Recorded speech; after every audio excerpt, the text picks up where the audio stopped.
Memória Petrobras, depoimento de Carmen Andréia Ribeiro Viana Santos, entrevistado por Cláudia Fonseca e Sérgio Retroz, Rio de Janeiro, 13 de agosto de 2009, realização Museu da Pessoa, entrevista número MPET com PERJ HV 020. Bom, Andréia, em primeiro lugar, muito obrigada por atender ao convite do Memória Petrobras. Nada. E gostaria de começar a Prazer. entrevista com você nos dizendo seu nome completo, local e a data do seu nascimento. Ok. Carmen Andréia Ribeiro Viana Santos, nasci no Rio de Janeiro, dia 14 de julho de 1961 e, mais especificamente, na Tijuca. Na Tijuca, muito bom. E o nome dos seus pais? Marisca Ribeiro e meu pai, Ronaldo Graça. E a atividade deles? Meu pai foi publicitário, mas ele é desenhista de origem, e minha mãe, psicóloga. E o nome dos seus avós? Você lembra? Marina Resviana Ribeiro, José Carlos Ribeiro, os avós maternos. E os avós paternos, Clodoaldo e Maria Antonieta Graça Viana Santos. Você conheceu seus avós? Conheci os avós maternos, principalmente. Os paternos morreram quando eu era pequena. Quer dizer, meu avô paterno morreu, eu tinha 4 anos. Me lembro dele, assim, vagamente. A minha avó paterna, quando eu tinha 8, mas eu tive muita convivência com ela. Era a vovó Tieta, o apelido dela.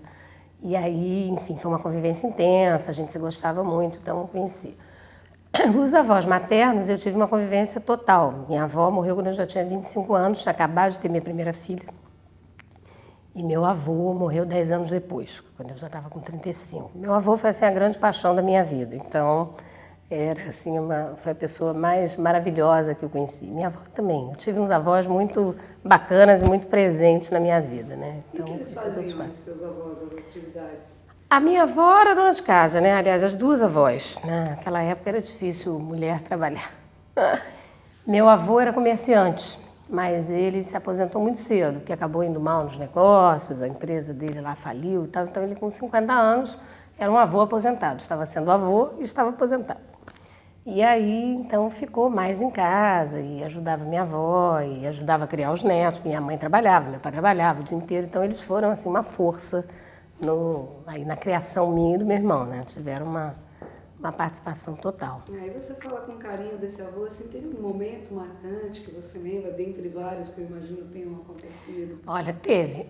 Teve um momento muito marcante, que para mim foi, assim, um momento difícil, porque foi quando eu decidi me mudar. Porque o que acontece? Eu, na infância, eu convivi na casa deles. Eles moravam no Alto da Boa Vista, numa casa maravilhosa, que existe ainda hoje, que hoje é dos meus tios. E eu vou muito lá e tudo. E eu fui criada nessa casa durante a infância. Depois, na adolescência, eu saí, fui morar em Ipanema e voltei quando eu me casei. Me casei e voltei para a casa onde eu tinha morado com meus pais em criança, que era uma casinha atrás da casa dos meus avós, no mesmo terreno, na Gávea Pequena, no Alto da Boa Vista. E aí eu tive meus filhos lá, mas quando o meu filho mais novo estava com 1 ano, nós decidimos sair de lá, porque realmente a vida lá era inviável. Eu trabalhava na Petrobras, de manhã à noite, né? Então não tinha como ficar morando no alto, tendo 3 filhos pequenos que tinham escola, que tinha uma série de coisas, enfim, inviável. E eu decidi me mudar, mas eu estava com muita dificuldade de dizer para ele, porque ele já estava viúvo, essas alturas, minha avó já tinha morrido, eu morava atrás da casa dele, então eu era um suporte para ele, né? E a gente tinha uma ligação muito intensa. E aí eu fiquei muito sem saber como dizer. E acabou que meu tio que disse a ele. E aí eu me lembro dele sentado comigo na varanda, dizendo: minha filha, você tem que viver a sua vida. Não se preocupe comigo. Vai, você tem que ter a sua casa, o seu lugar, vai ser muito bom para você. E eu chorei desabotinadamente. Até hoje, quando eu falo nisso, eu fico emocionada, porque assim, ele todo já velhinho, com 80 e poucos anos, e assim, me dando a maior força que eu fosse tocar minha vida. E eu sempre fui muito ligada à família, sempre fui muito assim, enraizada na ligação com meus pais, com meus avós. Então, era meio difícil para mim também pensar em sair dali, com meus filhos pequenos. Ali eu tinha toda uma estrutura de uma certa proteção, digamos assim, por estar com família em volta, né? Então foi um momento que eu me lembro assim que foi muito bacana, ele falando muito carinhoso comigo, me dando toda a força para eu ir, para não me preocupar com ele. Mas aí ele viveu mais, acho que só 2 anos depois disso. 2 anos depois ele morreu. Mas é bom, ter boas lembranças, né? Muito bom. E você tem um irmão, é isso? Na verdade eu tenho 3 irmãos. Eu tenho um irmão, 1 ano mais moço que eu, que é filho do meu pai e da minha mãe. E tenho 2 irmãos adolescentes que são mais novos que meus filhos, que são filhos do 3º casamento do meu pai. Ah, que interessante. Nasceram na França, moram na França e vêm em geral todo ano nesse período de julho e agosto. Agora eles estão aqui no Rio. Ah, que gostoso. Como chamam todos esses irmãos? O Alexandre, que é o meu irmão um ano mais moço. Que isso, que tem o apelido de Xando. Ele é ator de teatro, até usa o nome de Xando Graça. Maria, que tem 16 anos, e Antônio, que tem 14. 14 para 15, 16 para 17, são os mais novos. Que gostoso. E vocês todos se dão bem? Muito bem, a gente tem uma convivência assim muito boa. Quer dizer, eu sempre digo que eu me sinto meio tia deles, né? Porque, na verdade, eles têm a idade dos meus filhos. A minha filha mais velha vai fazer 23 anos, então é mais velha que eles. Né? Mas é uma relação legal. Agora que eles estão ficando mais adolescentes e a gente está vivendo um problema comum, porque meu pai está doente, então estamos todos aí meio nessa luta, aí já dá para olhar para eles e pensar meio como irmãos. Mas a verdade é que até pouco tempo, para mim, eles eram meio sobrinhos, filhos emprestados, aquela coisa. E André, você falou um pouquinho dessa sua casa de infância, uma casa então agradável. Que lembranças você tem dessa casa? As melhores. Porque eu passei a infância nessa casa, né? E é uma casa linda, realmente, uma casa com jardim fantástico, uma casa onde eu me sentia assim totalmente protegida, sabe, aquela coisa longe da cidade grande, da loucura da cidade. Então, assim, eu tenho assim as melhores lembranças de brincar naquele jardim. A única coisa assim que eu me lembro que me incomodava um pouco era uma certa solidão, porque o que acontece, durante a semana eu ia para a escola de manhã, voltava para casa e a minha casa era longe de tudo, então não tinha assim, essa convivência que hoje a garotada tem de ir para a casa dos amigos, amigo ir para a sua casa. Primeiro, naquela época, a coisa ainda era também mais reservada, né? E depois o fato de eu morar longe, isso atrapalhava. Então, eu gostava muito dos fins de semana que meus primos iam para lá. E aí passavam o fim de semana lá, e aí a gente juntava com a turma e tal, e era legal. Então, às vezes, eu sentia assim, um pouco de solidão, mas para a infância eu acho que foi maravilhoso. Era grande a casa? Enorme. A casa do meu avô é enorme, tem 2 andares, tem, acho que 5 quartos, tinha 5 quartos, agora foi feita uma reforma também, né? E eu morava numa casinha menor atrás, uma casa de 2 quartos que meu pai construiu, né? Muito bonitinha também. Hoje minha tia reformou e fez lá meio que uma casinha de hóspedes e fez uma biblioteca, tá super legal. Mas, então eu morava nessa casinha menor, atrás dessa casa enorme do meu avô e com todo um jardim, com o bidante, que a gente chamava, que tinha um apelido que era bidé de elefante, porque era uma piscininha redonda, uma piscina onde a gente brincava, eu com os primos e tal. Depois, anos mais tarde, eles construíram uma piscina grande lá na parte de cima do terreno, que é um terreno de, acho que 10 mil metros quadrados, é isso. Então é bem grande. Você fala muito de tios, primos, a família, então, que essa é a família do seu... Mãe. Da sua mãe. É uma família grande. Grande e muito clânica. É uma família assim, bom, são 3 irmãos, quer dizer, minha mãe mais 2 irmãos, mas tinha os tios avós, sim. Porque minha avó e meu avô eram pessoas muito assim, de família.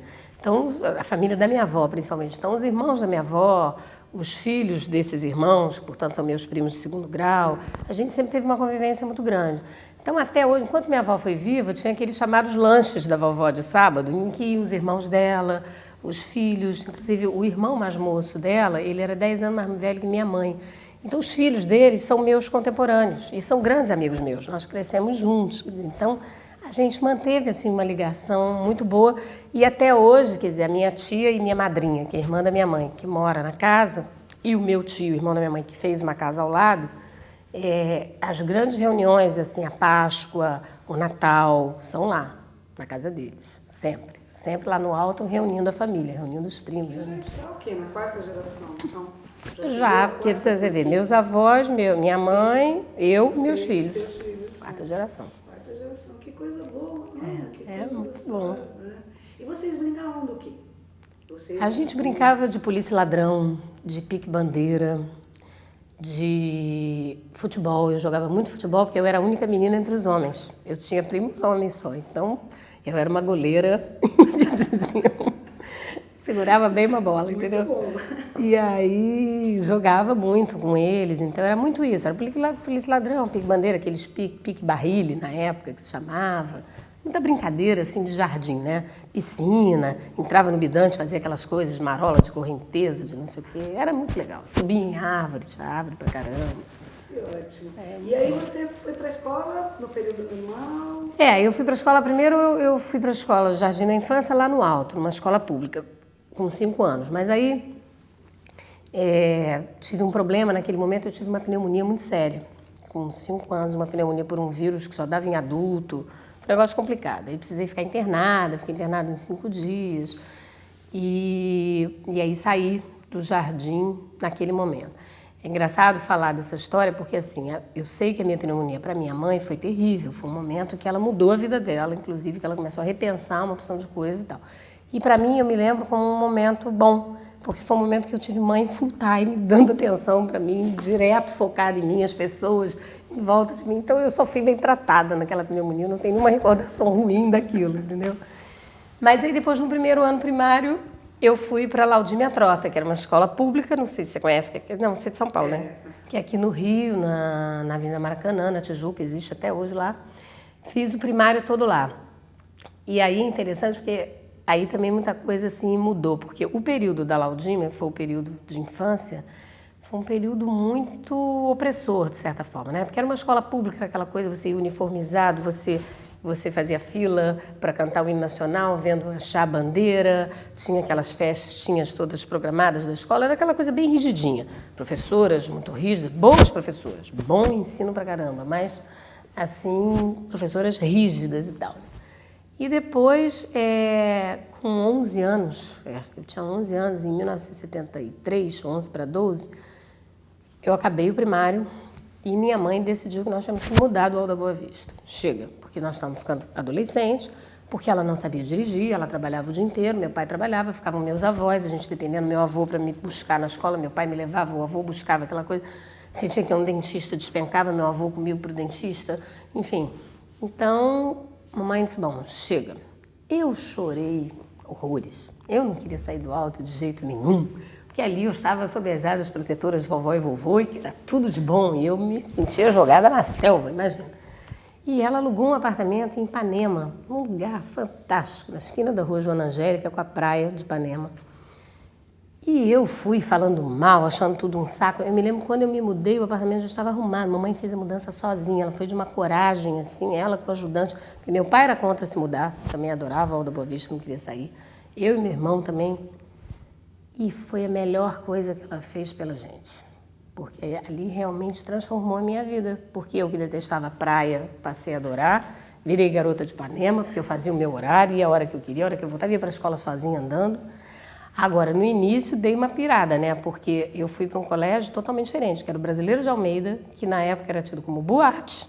Era um colégio onde era média 5 para passar, era muito mais moderno, era uma escola que a diretoria era muito mais moderna.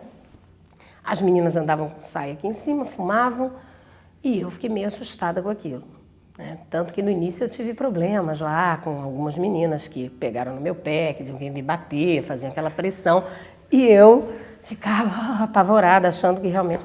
Depois eu entendi que não. Na época eu conversei com minha mãe, conversei com a orientadora da escola, não sei o quê, e elas me acalmaram. E aí depois eu vi que não, e eu comecei a me impor também, a achar o meu lugar. E aí foi maravilhoso. A escola foi ótima, sobre todos os aspectos, assim, né? Tive colegas muito bacanas, tive namorados, saía, ia para festas. Aí passei a ser uma adolescente com uma vida de adolescente normal, que é super legal. Escola pública também? Não, Essa privada. Brasileiro de Almeida era privada. Que coisa, né? E um professor ou uma professora que tenha te marcado tanto nesse período do primeiro? Eu tenho alguns professores, né? Assim, no primário foi a tia Maísa, que a gente chamava, que era professora, foi minha professora já no final, na 4ª e na 5ª série, era professora de matemática e era ótima. Era rigorosa, durona, mas ótima professora. Depois, na escola, eu tive a Rosilene, que era uma professora de estudos sociais, que viajou com a gente. Logo no primeiro ano de escola, a gente fez uma viagem a Disney World. Foi a única vez que eu fui a Disney World na vida, com 12 anos de idade, e foi ótimo, bastou, e eu adorei. E ela foi nos acompanhando, e ela era uma mulher muito inteligente, viajava muito, e trazia histórias de fora, da Grécia, do Egito. Então, era uma pessoa que era muito bacana, Rosilene. E tinha o professor Terdi. O professor Terdi, na verdade, ele não era nosso professor, ele era uma espécie de coordenador. Mas era a pessoa também que nos acompanhava, que se a gente tinha algum problema a gente podia recorrer, que era uma pessoa muito boa, também do Brasileiro de Almeida. Bom, e você gostava de que matérias? Português, história, geografia. Eu gostava das áreas humanas. As áreas exatas eu sempre detestei. Mas você era Matemática, química, física. Eu era boa aluna porque eu estudava muito, mas já no atual ensino médio, que se pode chamar, que na minha época era científico, eu tive dificuldade. Tive dificuldade em física, em química, em matemática, porque aí eram matérias mais áridas para mim, aí eu ficava ali na média, 5, 6, pá, entendeu? Mas nas outras, em geral, eu ia bem. Nas áreas de humanas. E aí, você foi fazer jornalismo, é isso? Fui fazer jornalismo. Logo depois do científico? Logo depois do científico. Você lembra por que você decidiu Lembro. fazer jornalismo? Também uma história engraçada, porque assim, na verdade, eu queria fazer teatro. Eu tinha feito teatro na adolescência.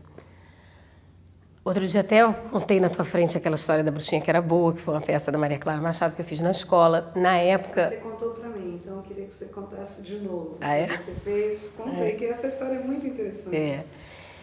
Isso foi assim, no segundo ano que eu tinha entrado para o Brasileiro de Almeida e o professor de música resolveu montar uma peça de teatro com o grupo da turma. E nós dividimos os papéis, nós escolhemos entre nós quem ia fazer o quê, né? Então, um menino da turma foi o diretor da peça, que depois foi meu primeiro namorado, minha primeira paixão na escola, né? Que a gente nunca esquece. E nós escolhemos A Bruxinha que era boa, da Maria Clara Machado, porque a gente achava um texto legal e quem ia fazer o quê? E eu fiz a Bruxa Caolha, que era uma das bruxas mais da história. E aí, também porque a Caolha, né? Engraçado, porque eu já tinha visto minha mãe representar essa peça uma vez e ela tinha feito o papel da Caolha. Ah, que bacana. E eu aí fiquei com aquilo na cabeça e quis fazer a Caolha, e fiz. Não, agora só Aí, quero fazer um parênteses, mas a sua mãe... Minha mãe não tinha nada a ver com teatro. Minha mãe foi por causa de uma festa na escola que ela dava aula. Ela dava aula na Mata Machado, que era uma escola bem popular, assim, pública, lá no Alto da Boa Vista. E aí teve uma festa na paróquia, Nossa Senhora da Luz, com o pessoal da escola, em que as professoras montaram uma peça. E foi a Bruxinha que era boa e ela era Caolha. E aí eu quis repetir um pouco a história e tal, né? Então você já tinha essa coisa com teatro? Tinha essa coisa com teatro, mas eu dizia que ia ser advogada. Eu botei na cabeça porque meu tio é advogado, tem um escritório, meu tio desde cedo dizia para mim, não, você vai ser advogada, vai trabalhar comigo. E eu botei aquilo na cabeça, vou ser advogada. Aí este meu namorado, me lembro muito bem disso, um dia a gente andando na lagoa de pedalinho, ele virou para mim e disse, por que você tem mania de dizer que vai ser advogada? Você é uma atriz boa, você fez a peça tão bacana. Agora, isso nós tínhamos 13, 14 anos, você imagina, visão de garoto de 14 anos. Você fez tão legal a peça, não sei o que mania, por que você não faz teatro? Eu falei, é mesmo. Aí eu fiquei com aquilo na cabeça e aí comecei a pensar nessa hipótese. Lá para os meus 17 anos, meus pais já estavam separados, eles se separaram quando eu tinha 16 anos. E aí meu pai veio com uma ideia da gente montar uma peça de teatro amador e levar para a periferia. Chamava-se A Violência Nossa de Cada Dia. E era uma peça que pegava os pedaços de textos. Então, o meu texto era o Abajur Lilás, do Plínio Marcos. Que você sabe que é um texto heavy, né? Nossa. E aí, meu pai dirigiu essa peça. Meu pai, na época, era publicitário, dirigia filmes comerciais e tal. Ele resolveu dirigir a peça. Nós fomos, assim, contactando alguns amigos, montamos um grupo de teatro. Claro que antes de chegar a essa peça, a gente fez muito trabalho de grupo, de teatro, pensando no que ia fazer e tal, até chegarmos à Violência Nossa de Cada Dia. E levamos essa peça para a periferia. E teve uma aceitação, assim, fantástica. E aí, dali, eu comecei a querer levar a sério essa história. E falei, eu vou tentar fazer isso. E aí, fiz o vestibular pensando no teatro. E cheguei a fazer o teste de habilidade específica da Unirio. Só que levei pau no teste. E foi num ano muito difícil para mim, porque foi um ano em que minha mãe teve uma doença séria e ela ficou hospitalizada 2 meses. E eu, com 18 anos, eu ia para a escola, para o vestibular, para o hospital, ficar com minha mãe, aquela coisa, meu irmão com 17, eu com 18, eu administrando a casa junto com ele. E eu aí pensei assim, tá pesado para mim. Ou eu passo nesse teste, ou eu vou fazer outra coisa. E aí eu pensei, que seria esta outra coisa? que era então comunicação. Eu ainda não estava nem muito com a ideia de jornalismo na cabeça. Comunicação. Acho interessante comunicação, acho bacana ver os repórteres, acho que eu faria bem isso, acho que tem facilidade de falar, eu achava que, né, enfim. E aí eu fiz o teste, não passei, fiquei decepcionada, mas pensei, não, eu vou tentar fazer o vestibular de comunicação. E aí fiz, e passei para o CUP, que na época era Centro Unificado Profissional, Jacarepaguá, que era uma escola da Amélia Jacobina Lacombe, que depois foi vendida para o SERPA, do Cisgran Rio. E aí virou Faculdade da Cidade, em Ipanema. Então eu comecei no CUP e terminei na Faculdade da Cidade. E aí também foi o que me fez repensar que, na verdade, eu até continuei fazendo um pouco de teatro, aí fiz peças infantis com outro grupo. Tinha um outro rapaz que eu namorei, que fazia teatro, que eu fiz um curso de Jean Barcelos, conheci ele lá. Nessa época a gente não era mais namorado, mas ficamos amigos. E ele dirigia peças infantis e me chamou para fazer, enfim. Então eu fiquei, vamos dizer, até os meus 21 anos ainda às voltas com teatro, embora já estudando jornalismo. Até um determinado momento que eu cheguei à seguinte conclusão, que eu queria ter uma vida mais tranquila, mais estável, entendeu? Uma vida particular, com família, com... Não é que ator não possa ter família, meu irmão tem mulher e filha, mas eu vejo como é muito mais incerta a vida, entendeu? Como tudo é mais instável, a questão econômica principalmente pesa muito. E aí eu fiquei pensando, também é isso que eu quero para minha vida? Ficar trabalhando fim de semana, feriado, todo dia subindo no palco, repetindo o mesmo texto, enfim. Será que é isso? E eu cheguei à conclusão que não era realmente, né? E aí eu acho que entrou também, pesou também uma questão muito forte, que foi a questão econômica, porque eu vi minha mãe ralar muito para acabar de criar eu e meu irmão. E depois meu pai ficou sem trabalho, e aí foi uma coisa meio complicada, isso gerou muita briga entre eles também. E aí eu pensava assim, não, eu não quero depender da minha mãe, eu quero ter minha vida própria. E aí eu, pensando nisso, eu falei, eu quero trabalhar com isso. Aí estagiei 2 anos na Rádio JB, ali na Avenida Brasil, de 81 a 83. E eu adorava a rádio, adorava. Eu fazia matérias sobre vários assuntos mais diferentes. E aquilo era uma coisa muito bacana. Eu gostava muito de rádio. Foi na rádio, inclusive, que eu conheci o Mauro, que é o meu marido, quem eu casei depois, e estamos juntos há 24 anos. Muito bom. Vamos fazer um outro país. Como chamava o primeiro namorado? Ronald. Ronald. Você ainda encontra com ele? Não. Perdeu o contato? Não, eu encontrei com ele um pouco depois. Foi engraçado, porque quando a gente terminou, ele deixou de falar comigo. Ele que terminou e deixou de falar comigo. Coisa. E aí não falava comigo e ficou 1 ano e meio sem falar comigo, até que um dia ele entrou na minha casa e precisava falar comigo. E aí disse que estava arrependido, que tinha sido um boboca, que não sei o quê. Aí eu ouvi, conversei, legal, não sei o quê. Aí ali naquele momento, assim, a gente até continua ainda às vezes a se ver. A irmã dele era minha amiga, saí todo mundo junto e tal. Mas durou pouco essa história, porque aí eu comecei a namorar um outro rapaz também, que era de Recife, ele conheceu. E aí eu não sei também se ele resolveu sair de cena, o fato é que eu não o vi mais. Cruzei com ele na rua algumas vezes, assim, mas já bem mais tempo depois, aí vi de longe, aí foi uma coisa assim que não... Mas eu penso muito como estará ele. Às vezes eu fico pensando, pô, até acho que eu tinha vontade de saber como ele está. Legal. Esse seu estágio na Rádio JB foi o seu primeiro emprego ou não? Foi. Foi? Foi. Você estava já... Assim como emprego, inclusive com é. carteira de estagiária. Eu não contribuía para a INSS, mas eu tinha carteira assinada como estagiária. E foi o meu primeiro emprego, de ter horário. Foi uma época muito louca, porque eu estudava, eu comecei estudando lá em Jacarepaguá. Então eu ia às 5h30, 5 horas da manhã, eu saía de Ipanema, de ônibus, ia para a Avenida Brasil, chegava às 5h30, fazia o estágio até 12h30, me mandava de ônibus, via Madureira, ia para Jacarepaguá. Tinha aula até às 5, 5h30 da tarde, pegava um ônibus para Ipanema. E ainda achava fôlego para fazer jazz 2 vezes por semana e para fazer teatro amador à noite. Então minha mãe não me via, porque eu saía de casa às 5h30 da manhã, chegava meia-noite, mas foi uma época felicíssima, porque eu tinha um pique danado, estava sempre fazendo mil coisas, muitos amigos, era bom demais. Legal, desse tempo que você trabalhou na rádio, você fazia o quê? Reportagem de rua ou você Reportagem de fazia rua. coisas do estúdio? Não, rua? reportagem de rua. Alguma Houve uma época que eu fazia mais estúdio, que foi uma época que eu fiquei cobrindo cultura. Então eu fazia entrevistas com artistas, então foi uma época até bem legal. Mas eu fiz muita reportagem de rua, cobrindo educação, cobrindo saúde, cobrindo às vezes geral, matérias gerais, fiz muita coisa na rádio. Alguma que tenha te marcado? Porque acho que sempre tem uma que, ou não. Estou lembrando, tentando lembrar, assim... Acho que a primeira é mais difícil, né? A primeira eu fui para o Sindicato dos Professores descobrir uma eleição. E na época, o cara do sindicato era o Godofredo Silva Pinto, que veio a ser prefeito de Niterói. E aí eu me lembro que eu fui cobrir a eleição do sindicato, eu nunca tinha entrado no ar. E o Ramiro Alves, que é um jornalista que hoje enfim, já foi do Globo, Isto É, nem sei onde é que ele está agora, que trabalhava comigo na Rádio JB, ele já era mais experiente que eu, e ele foi passar matéria e eu ia acompanhar. E aí ele resolveu me botar no ar.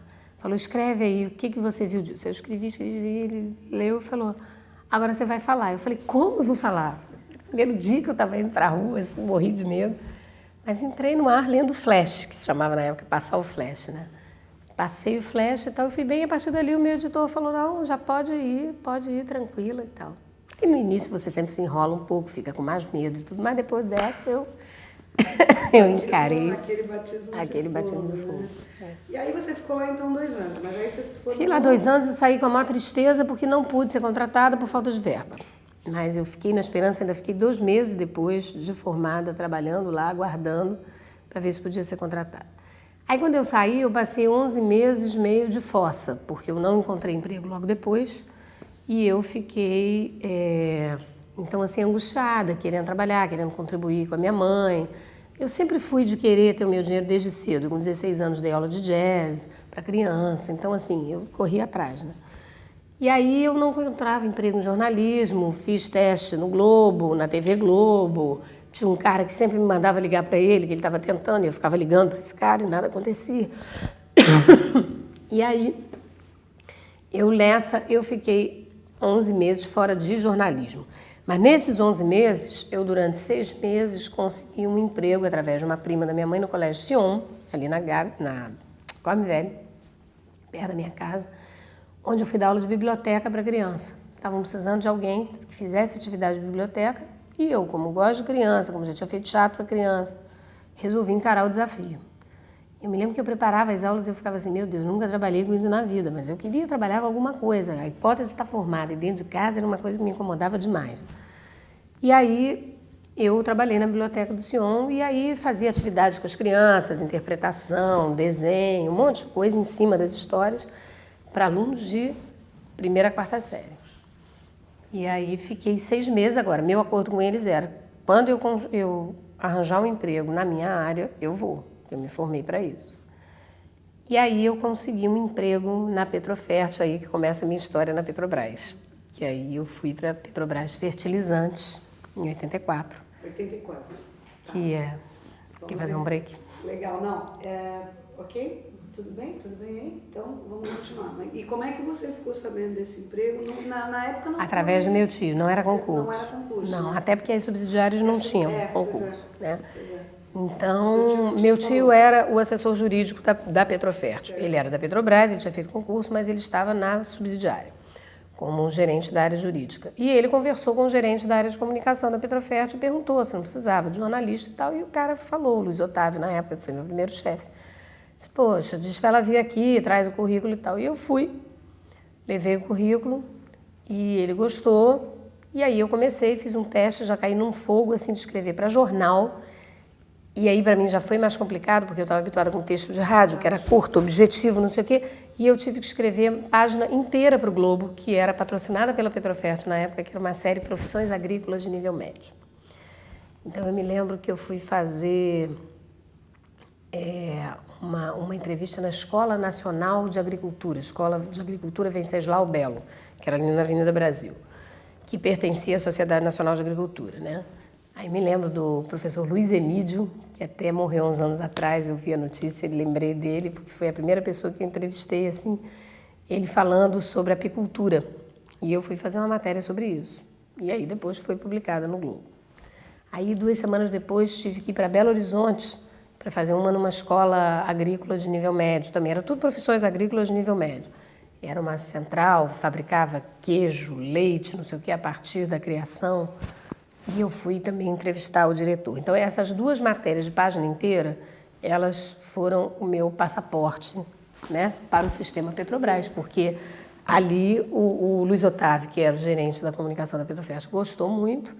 E aí disse, não, você fica. E aí me contratou. Quer dizer, eu fiquei 3 meses em experiência. Ah, experiência, não uma coisa fria. Fiquei. Não. Eu estava trabalhando, mas como experiência, durante 3 meses. Mas, André, tá certo. Independente da questão da linguagem, do rádio para o jornal, evidentemente tem uma diferença gritante, mas também você muda de uma coisa rádio agitada para uma coisa meio assessoria de imprensa, Sim. né? Porque como é que você viu isso? Porque para quem está recém-formado era a morte trabalhar em assessoria de imprensa neste período que você está dizendo. É verdade.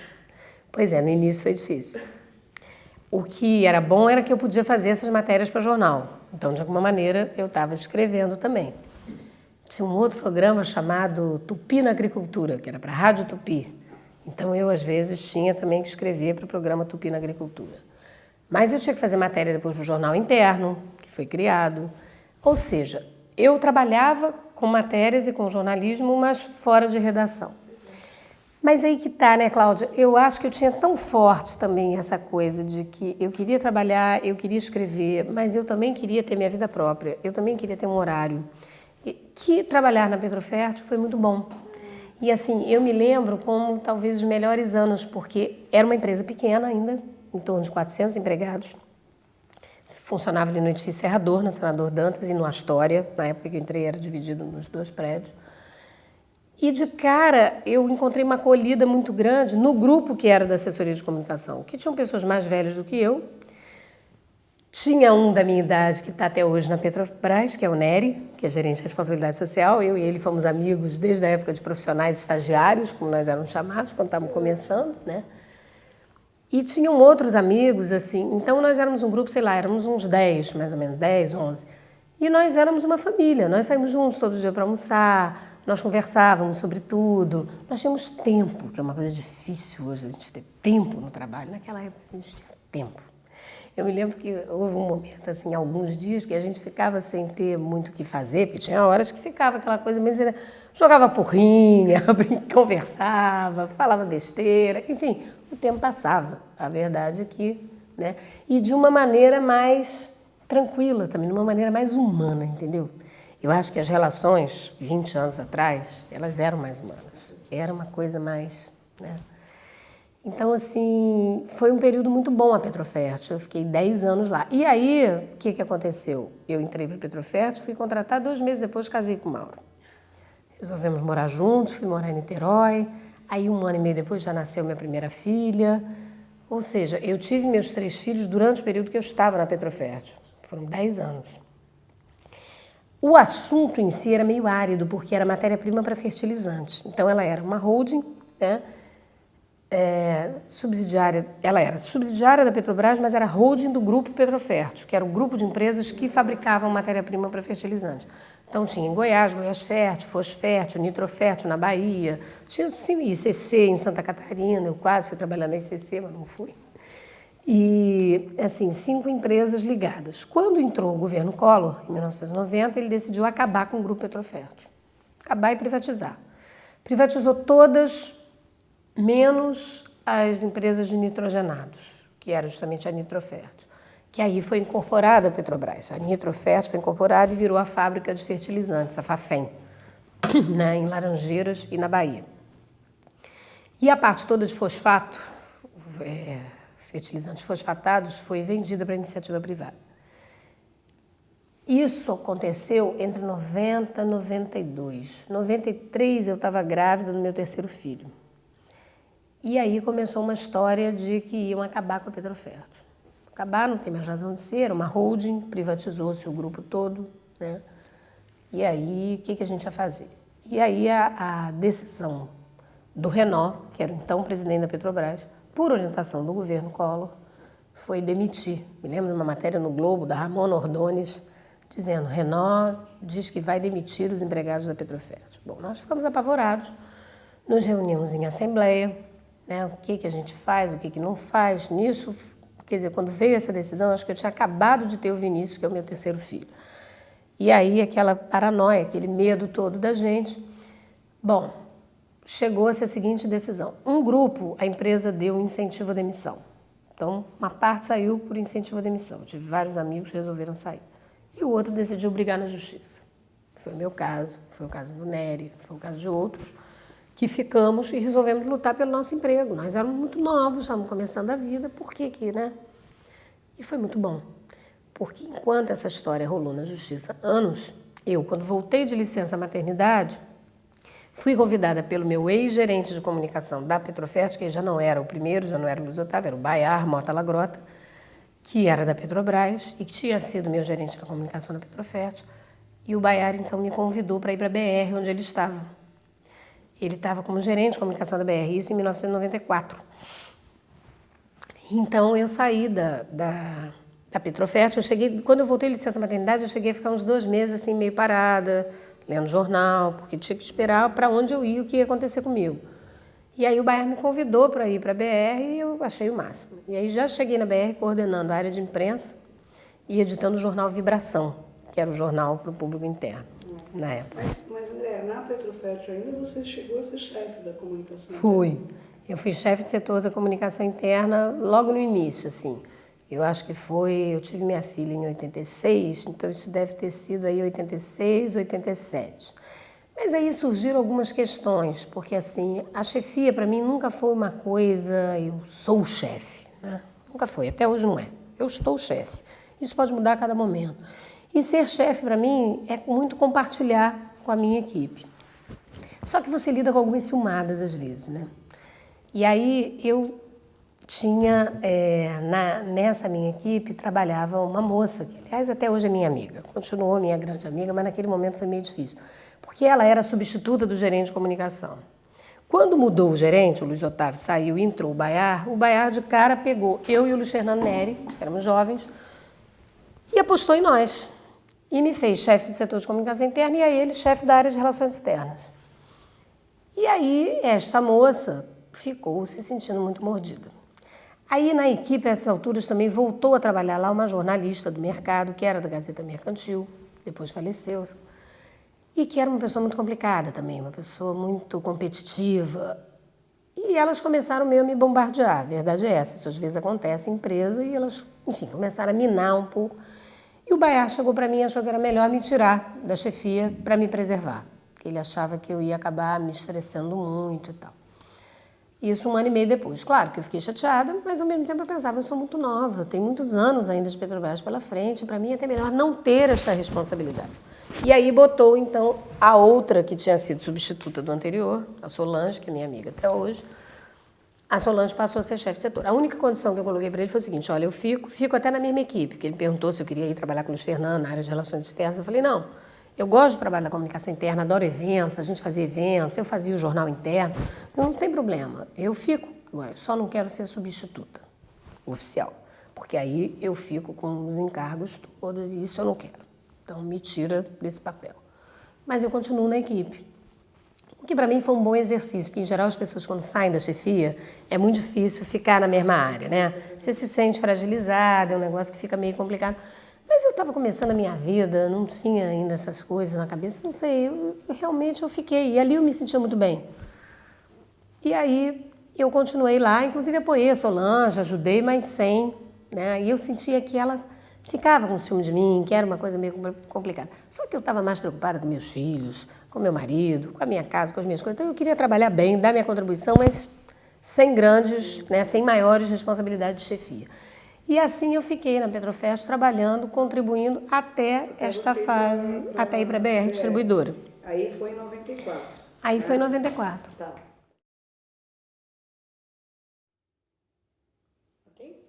Então daí, André, você foi para a BR. E a BR era onde? A BR é até hoje na General Canabarro, ali no Maracanã, no mesmo lugar. Ali onde é o Edib?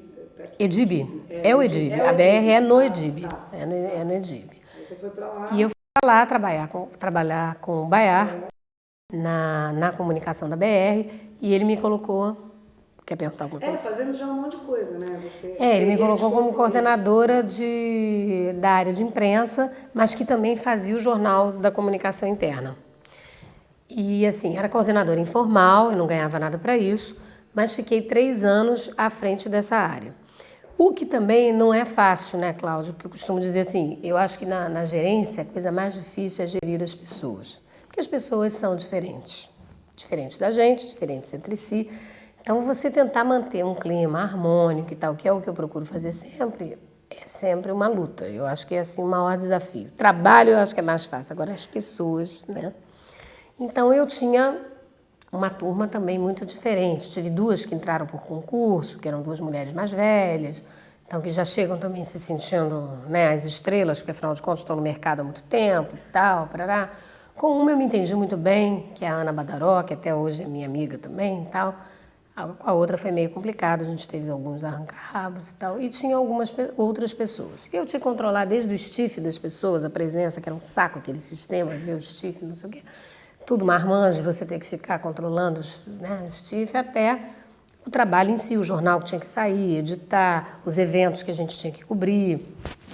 A uma que trabalhava comigo, que era assessora de imprensa, então eu deixava ela mais à frente, lidando com a imprensa, e ela gostava muito disso, mas ela era assim compulsiva com o trabalho. Enfim, e eu fiquei lá trabalhando, administrando essa equipe durante 3 anos, de 94 até 97. E num momento muito interessante do ponto de vista da história da BR. Né? Esse período 94, 97, quer dizer, um período bastante efervescente, né? Foi um período bem efervescente, foi um período que começou também a lançar produtos novos. Eu me lembro que eu acompanhei, né, o lançamento de produtos novos. Enfim, a gente teve um momento rico assim na BR. E a própria comunicação, que era uma comunicação mais restrita, o BAIA realmente fez uma gerência de comunicação que ampliou bastante. A gente tinha uma área de publicidade grande atuando, tinha uma área de imprensa e tinha uma área de promoções e de eventos e tudo, que era uma outra pessoa que cuidava. Então, assim, e a BR começou a se abrir, né, em termos de competição e aumentar a sua competitividade no mercado. Ela já era líder no mercado quando eu trabalhei lá.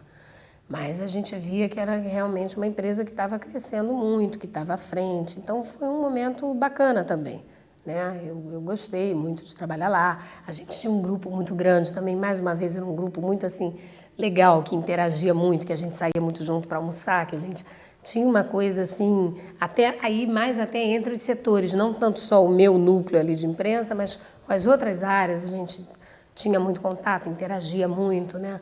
E foi num momento também que eu, né, com a minha vida particular, com filhos pequenos e tudo, no momento que eu fui para a BR, eu tinha tido um convite para ir para a assessoria de imprensa da Petrobras. Importante lembrar disso, o Carlos Pinto era o gerente, e ele chegou a me chamar. Só que justamente o que eu pensei foi o seguinte: a assessoria de imprensa é uma pauleira. É uma pauleira, eu tenho 3 filhos pequenos, um bebê.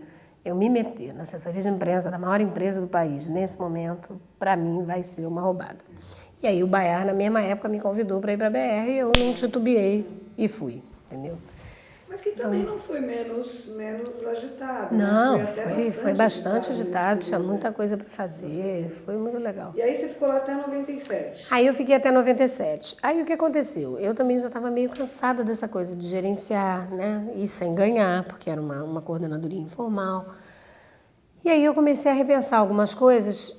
E aí eu recebi um convite do Moacir, que tinha sido assistente do vice-presidente da Petrofértil, que era o Menezes, que depois veio a ser diretor da Petrobras até. Aliás, assim, grande chefe que eu tive na vida, Antônio Luiz Silva de Menezes, uma pessoa fantástica, pela simplicidade, não só pela competência enorme que ele tinha, mas por ser gente como a gente, sabe?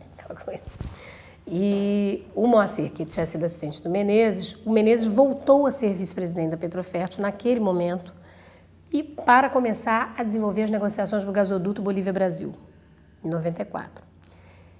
E aí o Moacir um dia conversando comigo numa festa de fim de ano da Petrofértil, que a gente ia, porque a gente tem uma associação dos empregados da Petrofértil, que depois virou Gaspetro, aí eu fui chegar lá também. O Moacir, uma vez na festa de fim de ano, me perguntou: você não tem vontade de voltar para a sua empresa? Porque eu estava cedida à BR. E aí eu disse: tenho, vontade eu tenho, mas o que a Petrofértil vai fazer? Ele falou: a Petrofértil vai fazer o gasoduto Bolívia-Brasil.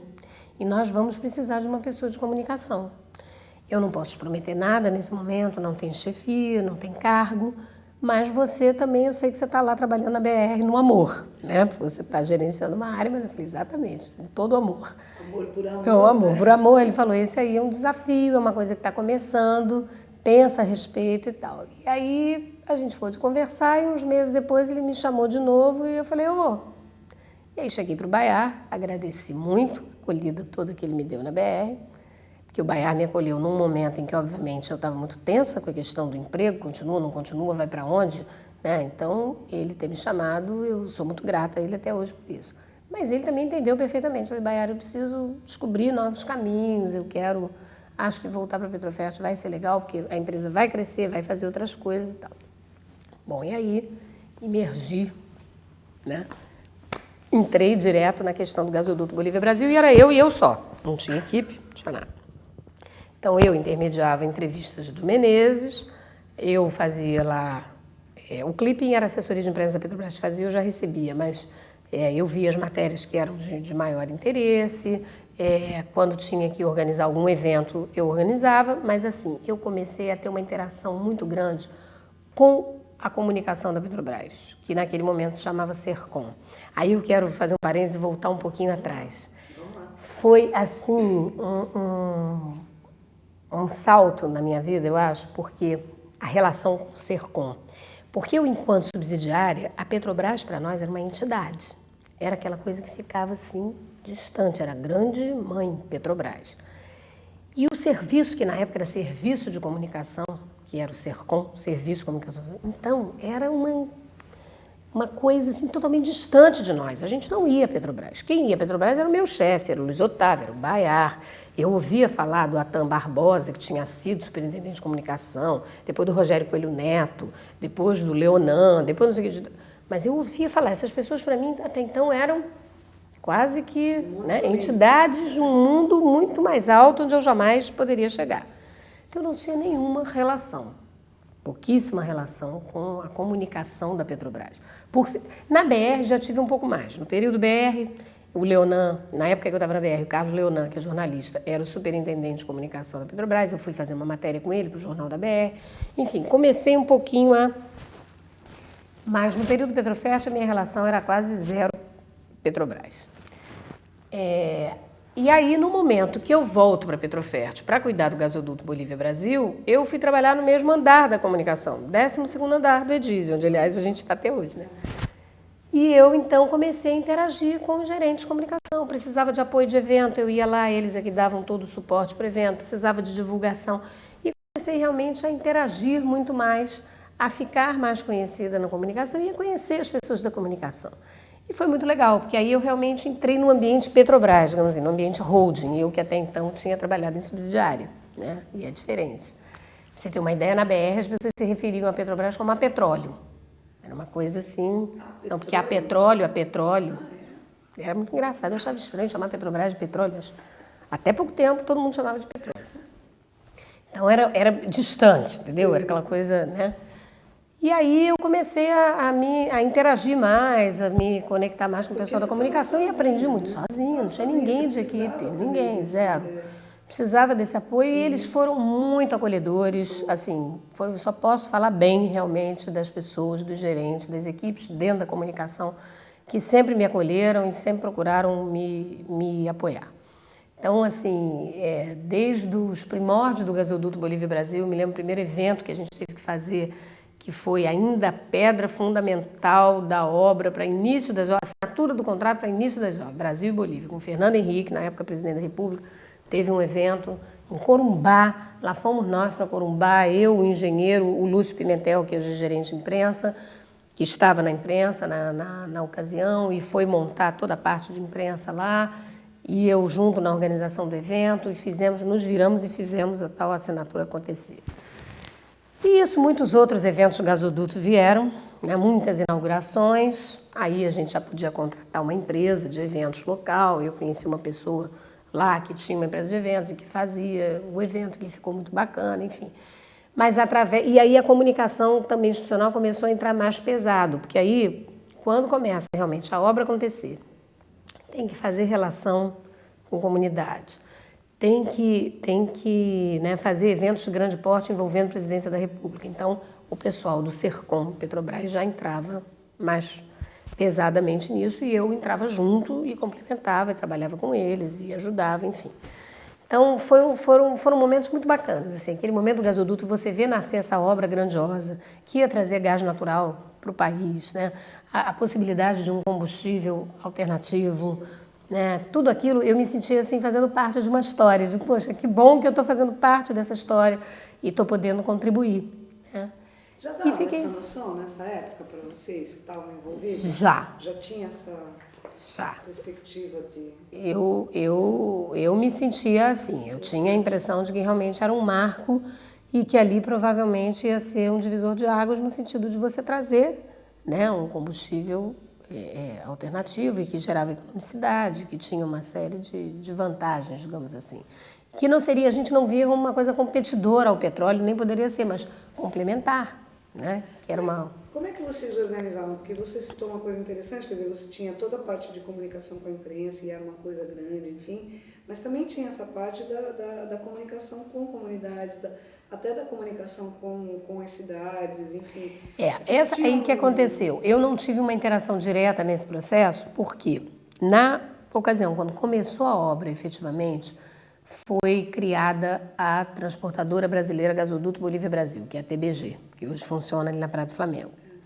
Então, coube à transportadora fazer esse relacionamento mais direto com a comunidade. E aí foi criada uma equipezinha de comunicação da TBG. E essa equipe aqui interagiu mais nessa parte ali do gasoduto e tal. Quer dizer, eu sabia das coisas, acompanhava junto com a Márcia Calduro, que até hoje está lá como gerente de comunicação na TBG. E o Otomar, que era um senhor que era da comunicação, que foi quem criou a comunicação da TBG, foi o Otomar. Então, essa parte de relação com a comunidade realmente ficava mais com ele e eu ficava mais na retaguarda com a vice-presidência, que era o Menezes, e com a parte corporativa, digamos assim, da comunicação. Né? E como é que você vai parar na gerência do relacionamento corporativo? Teve um caminho aí. Teve um caminho. Bom, o caminho foi o seguinte, eu fiquei eu voltei para a Petrofert, então, para a questão do gasoduto, em 97. Em 98, mudou a razão social, a Petrofert virou Gaspetro, Petrobras Gás. Ia cuidar, então, do projeto de gás. E aí foi criada uma assessoria de comunicação e aí eu já pude trazer algumas pessoas para trabalhar comigo. Então, aí fui formando aos poucos uma equipe. Em 2001, aí já gasoduto implantado, já inaugurado o trecho de norte a sul, operando, a TBG já com autonomia de tocar toda a parte operacional, chegou-se à conclusão de que a Gaspetro não deveria mais ser uma empresa operacional e comercial. Ela seria uma empresa de participações, tanto no gasoduto quanto nas termoelétricas, em futuros gasodutos, e ela não deveria, portanto, ter mais muitos empregados, quer dizer, não fazia sentido porque seria uma empresa de participações. E aí foram criadas, acho que em 2001, que foi feita uma reestruturação, que criaram justamente as áreas de negócio da Petrobras, abastecimento, EIP, gás, energia, uma delas.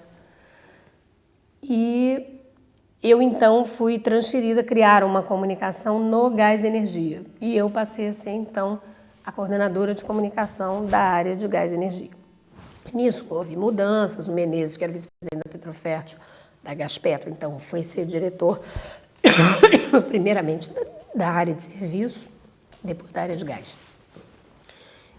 E mudaram os gerentes, foi criada uma área chamada assessoria de gás e energia, e eu, então, a comunicação ficava ligada a esta assessoria, e eu fiquei ligada, né? E isso foi aí de 2001 a 2005, todo esse período de área de gás e energia, em que às vezes a comunicação mudava na estrutura. Beber uma aguinha para... Às vezes a comunicação mudava na estrutura, a área a qual ela estava ligada. Aí eu fui ligada primeiro ao gerente executivo de gás natural, depois isso mudou, foi criada essa assessoria de gás e energia, eu ficava ligada ao assessor de gás e energia, e que seria uma área mais corporativa dentro do gás e energia, né? E eu fiquei, mas aí, estruturando a minha equipe, trazendo outras pessoas para trabalhar comigo, e aí a gente fazia tudo, fazia jornal, fazia eventos, fazia, enfim, toda a parte de comunicação. Só não fazia publicidade era feita através da Petrobras, e por isso mesmo eu interagia muito com a comunicação, que aí, por sua vez, também deixou de ser Sercom e passou a ser comunicação institucional, né? E eu continuei sempre em contato com a turma toda da comunicação institucional, mas lá na área de gás e energia. Isso até 2005. Em 2005, eu tinha um diretor, que era o Hildo Sauer na época, e ele achou por bem que ele precisava de uma atuação mais intensa na assessoria de imprensa. Nessa ocasião, eu tinha me apoiando uma jornalista que era da comunicação institucional. Era a Rosane, era contratada e tal, e ela fazia toda a parte de imprensa. E a gente sempre trabalhou muito bem, em parceria e tal. Mas o Hildo achou que devia botar, então, a pessoa que fazia assessoria de imprensa na chefia da comunicação. E me tirou, né? Me tirou e me deu um cargo de coordenadora de relações institucionais, onde eu fiquei, vamos dizer, uns 6 meses, né? E aí eu fiquei lá meio sem saber muito o que fazer, porque, na verdade, essa relações institucionais, ela tinha um título, mas ela não... E eu comecei a ver com o que eu poderia trabalhar. E aí comecei a me aproximar do, então, gerente de empreendimentos, não me lembro se do Norte, acho que ele era implementação de empreendimento Norte-Nordeste, que era o Fontes, que atualmente está como diretor da Petrobras Biocombustíveis. Fontes foi um cara super legal, que me acolheu muito, assim, e aí ele me levava para as reuniões na Bahia, ligadas ao gasoduto que ia ser feito lá no Nordeste, para a gente começar a pensar em como trabalhar a comunidade. Foi uma época até que eu fiquei interessada em começar a tentar ir por esta área, né? E aí resolvi até fazer um MBA em responsabilidade social e terceiro setor. Eu já tinha feito um antes em comunicação e marketing, e aí fui fazer esse até por sugestão de uma colega da Bahia, da engenharia da Bahia, que estava trabalhando comigo nesse processo. Pô, vamos fazer, vai abrir uma turma. Eu falei, vamos. E eu achei que ia ser bom para mim nessa história de trabalhar um pouco relação com a comunidade. Bom, só que isso foi, eu saí do cargo em setembro e eu fiquei meio nessa coisa, nessa fase sabática que chama, até janeiro, Em janeiro eu estava de férias e aí tive a grata surpresa de saber que eu seria convidada pelo Santa Rosa para ir para a comunicação. Que nesse momento houve uma reestruturação na comunicação. E aí o Santa Rosa me convidou se eu queria ir ocupar um cargo de gerente setorial no relacionamento, que eu não sabia direito como seria, mas eu falei, puxa, trabalhar na comunicação institucional para mim vai ser ótimo, é a comunicação corporativa da companhia, eu vou estar trabalhando com meus pares, porque isso é uma coisa que também faz diferença, Cláudia, que assim, você numa área de negócio, a prioridade não é a comunicação, a prioridade é o negócio, né? Claro que na Petrobras a prioridade é o negócio, mas a comunicação é muito forte, tem que ser vista como estratégica para ajudar o desenvolvimento do negócio.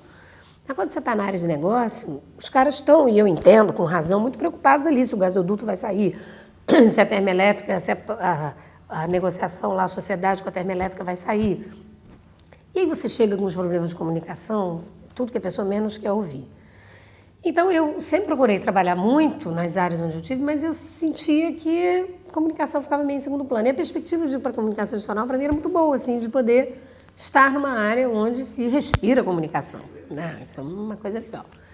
E aí eu aceitei esse desafio de ir para a gerência de relacionamento corporativo em 2006. 2006. Então, André, esse setor relacionamento corporativo, ele surgiu a partir dessa reestruturação, não existia. Não existia, você chega para organizar essa... Chego para uma área nova, inclusive assim, a gerência de relacionamento, que é do PUIG, que é a gerência de primeira linha, ela não existia.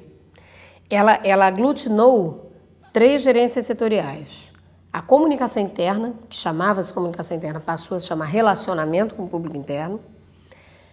A área de novas mídias, que era a área de toda a mídia digital, que era da Patrícia, passou a se chamar multimeios e veio para o guarda-chuva dessa gerência de relacionamento. E esta área de relacionamento corporativo, que era totalmente nova, que é o relacionamento com públicos externos, mas que veio para, agregou, digamos assim, algumas áreas que já existiam. Né? Então, algumas atividades que já existiam, por exemplo, na gerência de atendimento, como, por exemplo, visitas corporativas às unidades. Né? O próprio Memória Petrobras, que estava até então na comunicação interna, mas entendeu-se que o Memória, né, tinha aí uma função de trabalhar para fora. Né? Então, veio para cá. O Espaço Conhecer, que hoje tem esse nome, mas era chamado de Espaço VIP, que ficava lá embaixo só para fornecimento de material promocional, material institucional da Petrobras, né, informativos, folders, vídeos. E a gente hoje já deu também um pontapé para fazer outras ações com o Espaço Conhecer, mas veio para cá. Ele adquiriu esse nome lá já no relacionamento corporativo.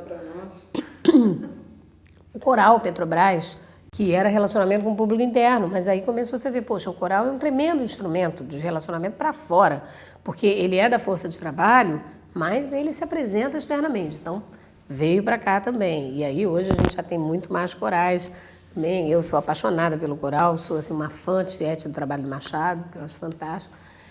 E, enfim, também veio, né, para a gestão do relacionamento corporativo. Ou seja, eu, de repente, me vi lidando com uma série de processos completamente diferentes de tudo. Nada a ver com jornalismo, que é a minha formação, mas uma série de coisas. A comunicação dirigida, toda a parte de uso do CRM para você poder interagir com públicos segmentados e você fazer essa diferenciação da comunicação. Tudo isso é muito novo para mim, né? Muito novo. Então, foi um grande desafio, além de estar na comunicação institucional, que era estar numa vitrine, né? Você sente assim, bom, agora eu estou na comunicação corporativa da companhia. Claro que isso traz também ansiedades, traz, né? Mas, assim, eu acho que foi muito bom. Quer dizer, hoje eu vejo, passados esses 3 anos, como foi bom formar uma equipe. Foi difícil no início você ter que lidar com uma equipe já constituída, porque eu cheguei lá e não escolhi ninguém que ia trabalhar comigo. As pessoas já vinham de outras gerências. Na maioria tive gratíssimas surpresas, mas tive algumas poucas mais surpresas, isso faz parte. E ao longo do tempo a gente foi conseguindo, né, estruturar uma equipe mais harmônica e mais, enfim, integrada, apesar da diversidade de processos que tem essa área. E eu tenho a impressão que esses 3 anos seus, André, que eu acompanhei uma parte deles, eles foram muito, parecem 10, né? De tão intensos que foram e de tantas mudanças, né? Boas, por sinal. Boas mudanças. Boas mudanças, enfim. Mas eu queria entender também, Andréia, como é que você vai parar no Comperj? Sim. Porque vocês criaram um grupo de trabalho, você já era uma pessoa cheia de coisa e de repente né? Você também integra esse grupo. Bom, aí o que acontece? Sossega, que coisa. Pois é, e não parei por aí. Depois ainda veio o CEP, o relacionamento com os clubes. Isso, também veio para... Esse é o mais novinho, veio há um ano atrás, estava no RH e veio para nós. Né? Pois é, aí o Comperj, como é que surge a questão, né? Bom, Comperj ia ser implantado, foi lançada lá a Pedra Fundamental, teve um evento com Lula, se não me engano foi em 2006 que teve esse grande evento e tal. E aí começou-se a trabalhar, a criar um grupo de trabalho de comunicação, que foi criado em julho de 2007, com a participação, nossa relacionamento, eu, o Puig, meu gerente, coordenando esse grupo de trabalho de comunicação, e representantes de outras áreas, a área de responsabilidade social, a área de SMS, segurança, saúde e meio ambiente, a área de engenharia, ou seja, os atores além da equipe do abastecimento, que é a responsável pelo empreendimento. Então, no abastecimento, você tinha também uma área de relacionamento. Né? Então, nós juntamos os personagens, quer dizer, os representantes dessas diversas áreas, e o Puig coordenava este grupo para ver de que forma nós deveríamos desenvolver aí um amplo trabalho de comunicação para o Comperj. E a ideia era fazer um trabalho de comunicação integrada. Bom, nesse período, né, quer dizer, já se tinha uma ligação grande lá com o Ministério do Meio Ambiente, que tinha, na sua metodologia, a implementação de Agendas 21 no país, com o apoio das secretarias de Estado. Então, no Rio de Janeiro, tinha a Secretaria de Estado do Meio Ambiente, né, que era a coordenadora das Agendas 21 no Estado. E aí nasceu a ideia, quer dizer, em conjunto, né, Puig enquanto representante Petrobras, Carla Matos enquanto representante do Ministério do Meio Ambiente e o Calico, da Secretaria de Meio Ambiente do Estado.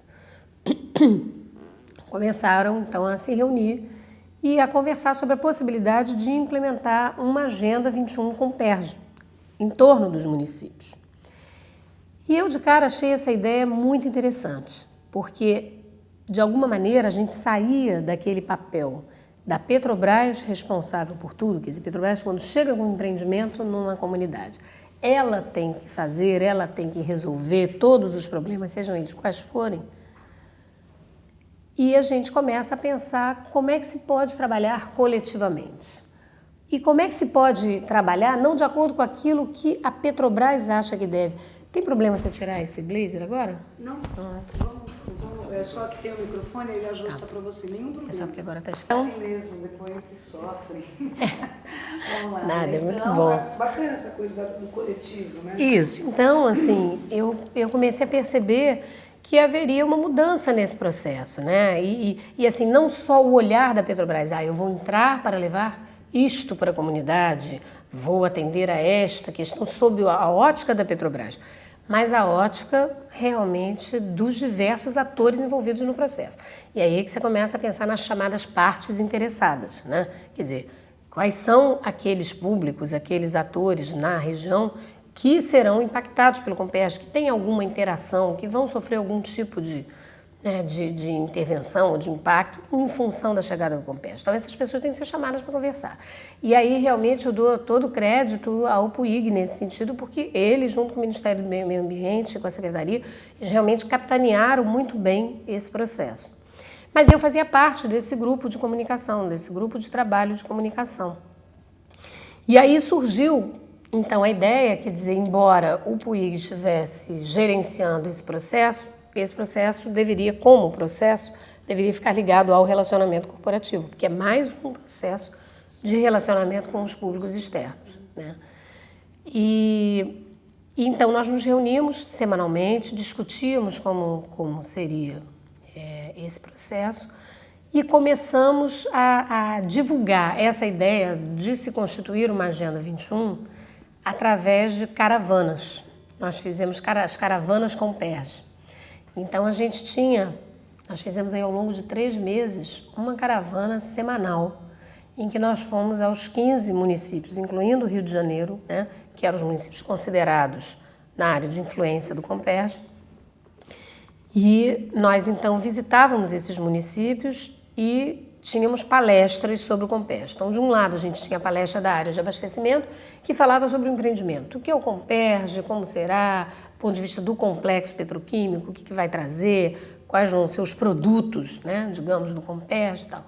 E, de outro lado, tínhamos nós do relacionamento, a maioria das vezes o PUIG, mas por 3 vezes eu fui também falar nessas caravanas a respeito da Agenda 21. Qual era a ideia da Agenda 21, das reuniões setoriais, você reunir os diversos municípios, os diversos setores. E assim, a ideia desta Agenda 21, ela procurou ser mais abrangente, porque a Petrobras já trabalhava com a metodologia da Agenda 21 através da área de responsabilidade social, com o programa de olho no ambiente.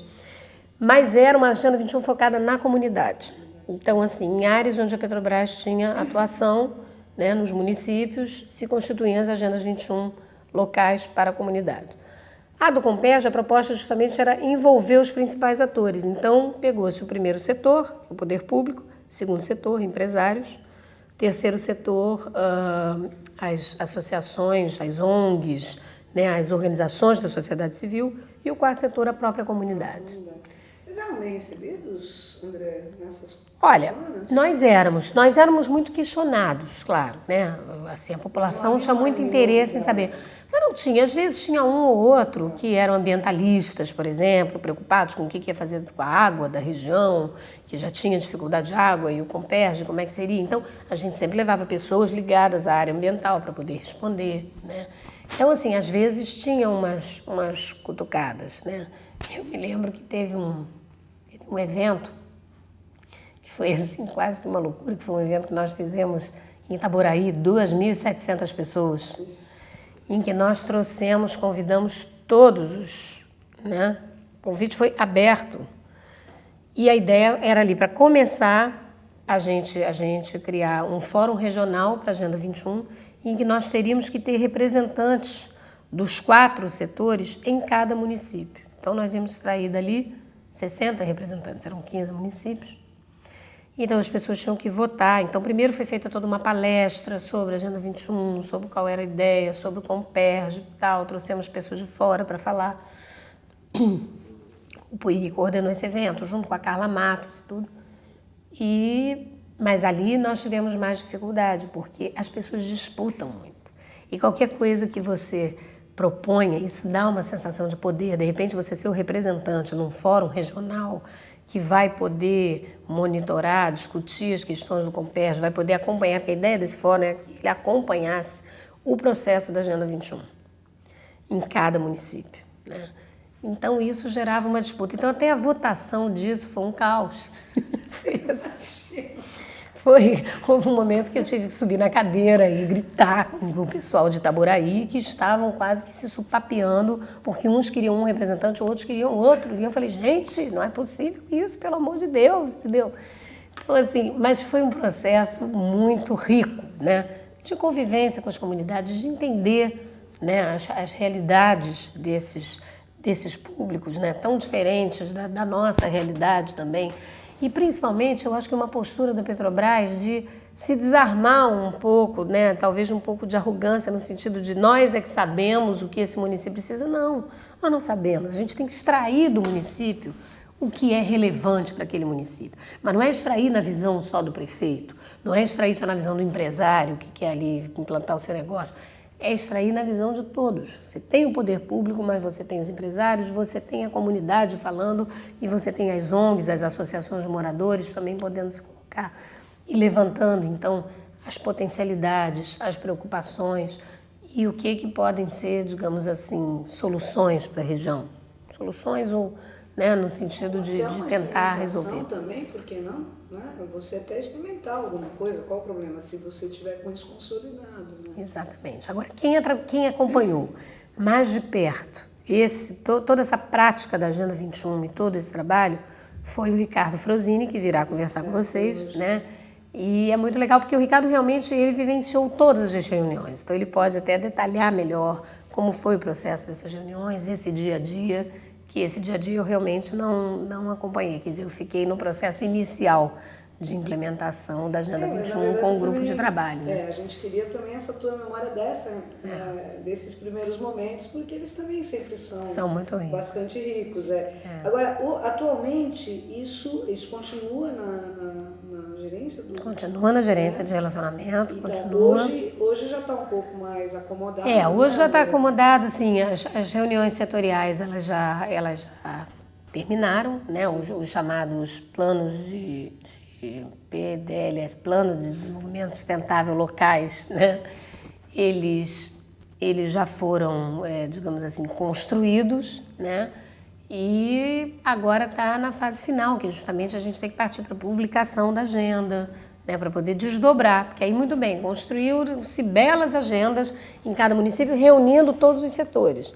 Olha que isso é um processo complexo e exige uma visão democrática muito grande, no sentido de que, às vezes, alguém tem que ceder para entender que existe uma necessidade maior de um determinado setor. Então, assim, eu acho que essa vivência de você poder discutir, poder trocar, poder entender o outro sem querer enxergar só a sua visão ou o que do seu ponto de vista é importante, eu acho que é um exercício fantástico. Então, a gente está partindo para a fase final, justamente, da agenda. Mas isso continua na gerência de relacionamento corporativo. Eu não sei se depois irá para a responsabilidade social, talvez, acho que é um caminho natural aí, porque a área de responsabilidade social é que efetivamente tem mais esse relacionamento, né, com as comunidades e também porque eles já vinham trabalhando essa metodologia da Agenda 21. Então, não sei, assim, próximos passos exatamente como isso vai ficar. Mas, por enquanto, está lá. Está lá e o Ricardo continua tratando disso. Eu acho muito interessante, você citou, quer dizer, eu acho que a Petrobras hoje ela vive, pelo menos pelo que a gente acompanha como memória, ela vive dois momentos interessantíssimos, quer dizer, aprender a trabalhar com os parceiros do ponto de vista do pré-sal e, de certa forma, também no Comperj, e trabalhar dessa forma, como você mesma destacou, coletivamente. Agora, eu acho que a ideia de ter trazido a comunidade, além de trazer o chamado terceiro setor, foi genial. Porque o terceiro setor se acostumou a representar o quarto setor e achar que estava tudo bem, né? Exatamente. Isso foi muito interessante. Muito interessante. Não lembro de outros projetos que isso tenha acontecido no país. Eu também não conheço. Não conheço. Eu não conheço. Eu acho que foi uma coisa pioneira, até onde eu sei. Quer dizer, Tanto que é um recadinho aqui, né? Um recadinho no sentido carinhoso, que eles sabem. Porque o quarto setor, eu falei, nossa, que coisa quarto setor? interessante, né? Não, sei que ele tem essa... Mas chamar também o quarto setor para o Comperj foi realmente genial. Não, eu acho que foi fundamental, porque a comunidade, ela vive ali a realidade do município dela, ela sabe melhor do que ninguém, eu acho, que tipo de impactos ela tem, né? E que expectativas ela tem, do que pode melhorar. Então, falar por ela é uma coisa complicada. Ok, você às vezes tem ONGs que são representantes, você tem as associações de moradores, mas você vê muitas vezes o presidente da Associação de Moradores falando em causa própria, né? Falando sobre a ótica dele.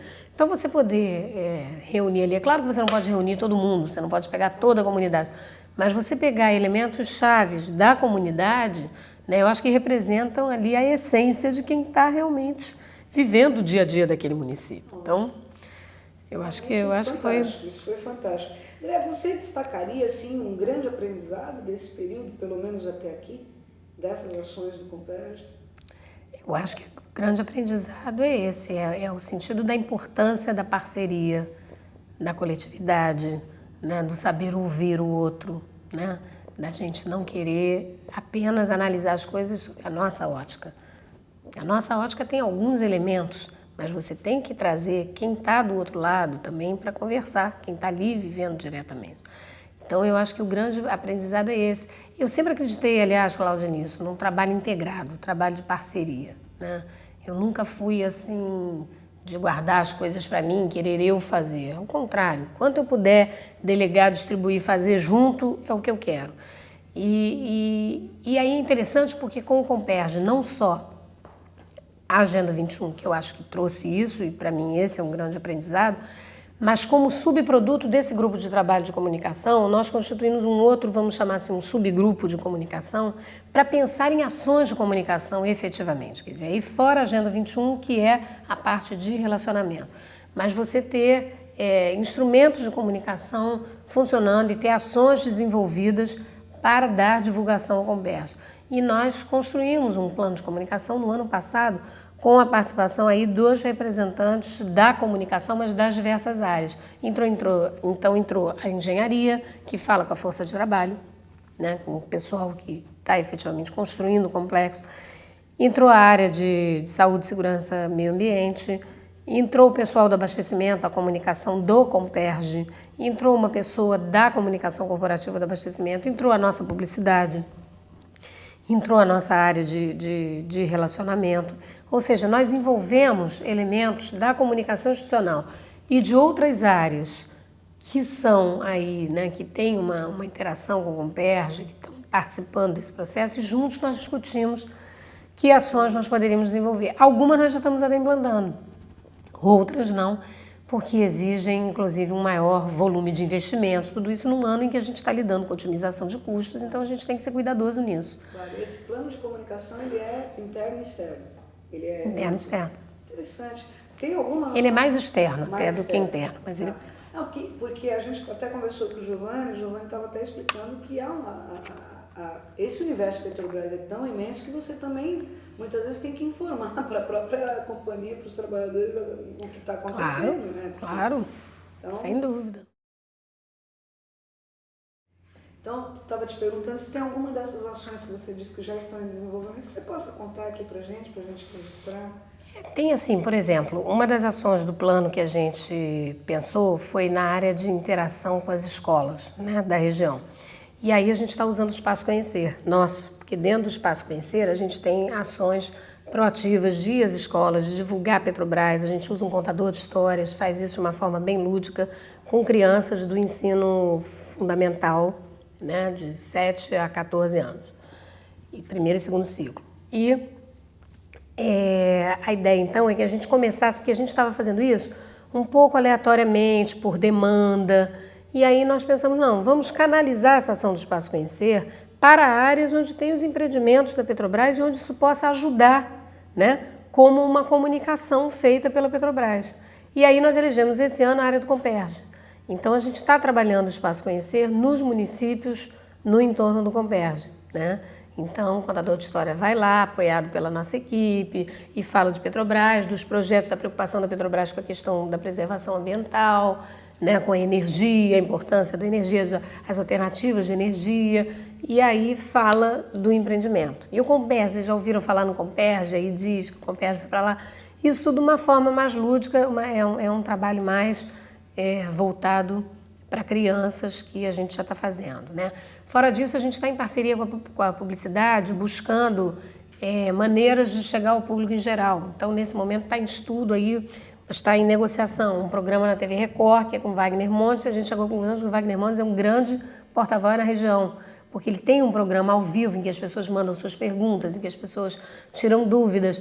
E aí a gente decidiu que a gente poderia comprar uma parte do espaço para poder falar de Comperj, abrir mesmo para que a comunidade queira falar, mas que a gente possa explicar, que a gente possa levar pautas sobre o Comperj para esse programa, para as pessoas, é um programa que tem uma audiência boa, para as pessoas terem informação a respeito.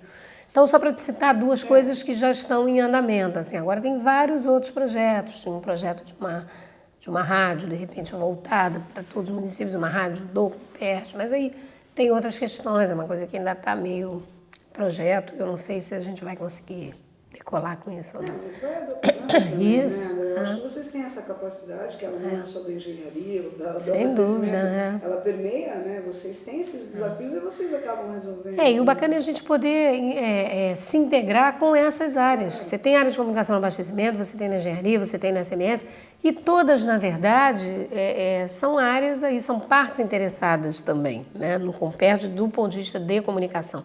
Então, por que não integrar essas áreas, ver o que uma está fazendo, o que outra está, o que a gente pode agregar, enfim, e a gente está muito em sintonia com a comunicação do Comperj, agora o que está sendo ótimo, assim, sabe? Estamos trabalhando juntos, fazemos reuniões, procuramos ver o que podemos fazer juntos e as coisas estão caminhando. Que ótimo, isso é muito bom. André, vamos voltar para o Mauro? Vamos. Estou aqui com uma dúvida, quer dizer, o Mauro você conheceu na Rádio JB. Como é que foi isso? Amor à primeira vista ou não? Não, isso é uma história legal também. Eu conheci o Mauro assim, eu era estagiária de manhã, ele era à tarde.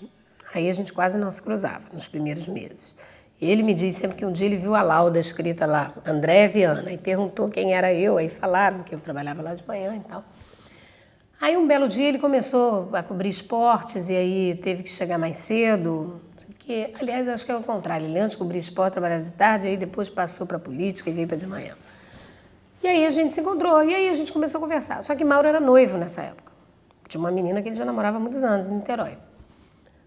Eu também tinha um namorado, eu fazia teatro de noite, esse meu namorado fazia teatro comigo, e eu ia e voltava, era um namoro conturbado, aí 2 anos nessa lenga-lenga, vai e volta.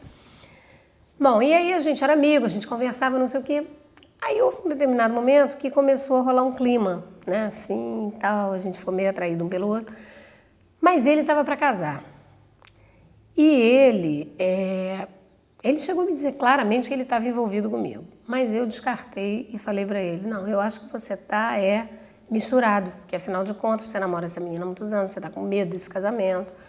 Eu acho que você está confundindo as situações, não é por aí. E saí fora. Saí fora muito conscientemente porque eu não queria me sentir atrapalhando a vida de ninguém, o casamento de ninguém, certo?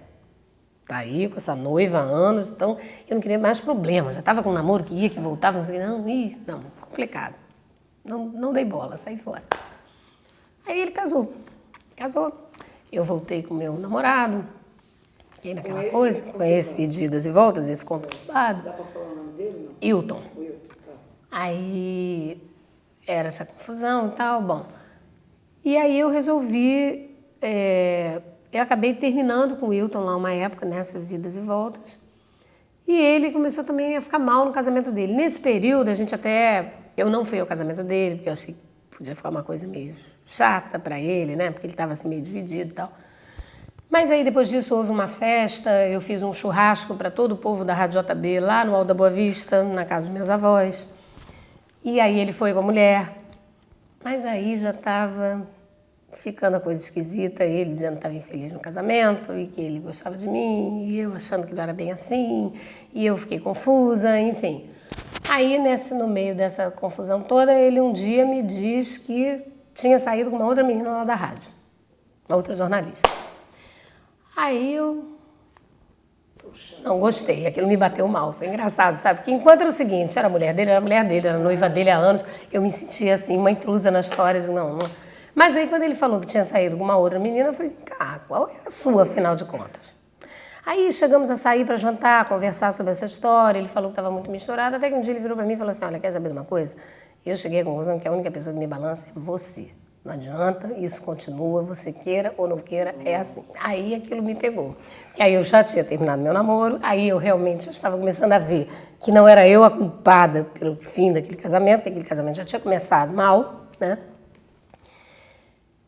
E aí a gente acabou saindo um dia, eu viajei com meu pai e a então mulher dele naquela época, segunda mulher dele, fui para São Paulo passar o fim de semana, quando eu voltei na segunda-feira ele me disse sair de casa.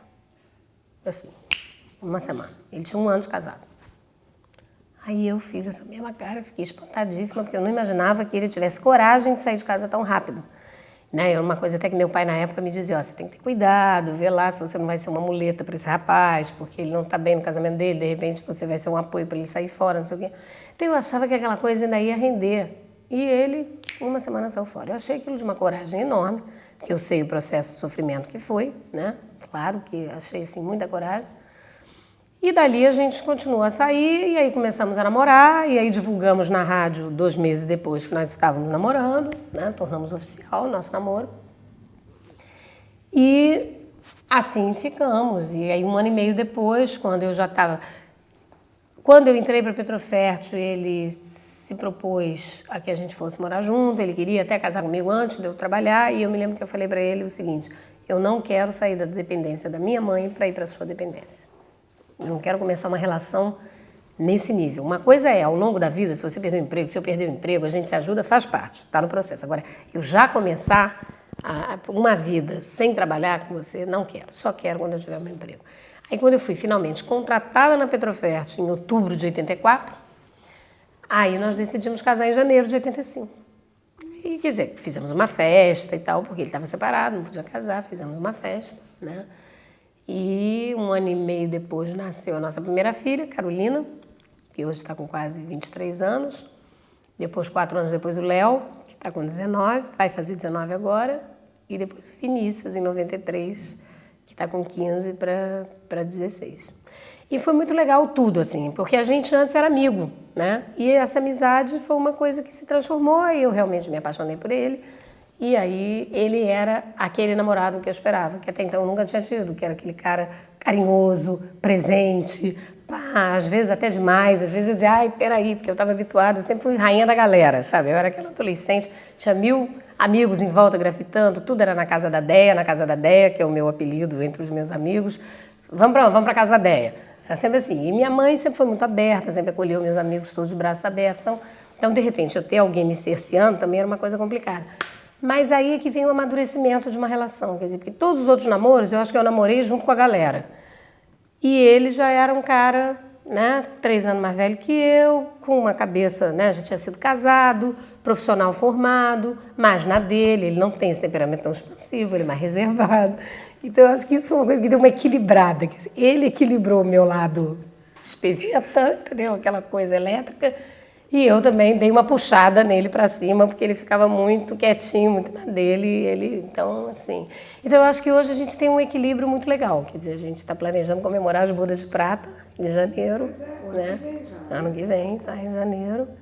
Nunca casamos oficialmente, por opção nossa, ele me canta para casar, eu digo para ele que eu vou pensar, de repente, nas bodas de prata, pode ser até que a gente resolva casar, mas é uma coisa que ainda está, né? É um momento bacana.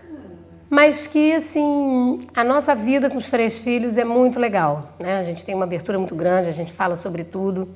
E eu acho até, eu digo isso para as minhas amigas, assim, eu acho que o segredo da gente estar junto até hoje é que a gente nunca botou nada para debaixo do tapete. Tem problema? Tá pegando? Vamos lá. Às vezes a gente quebra o pau, entendeu?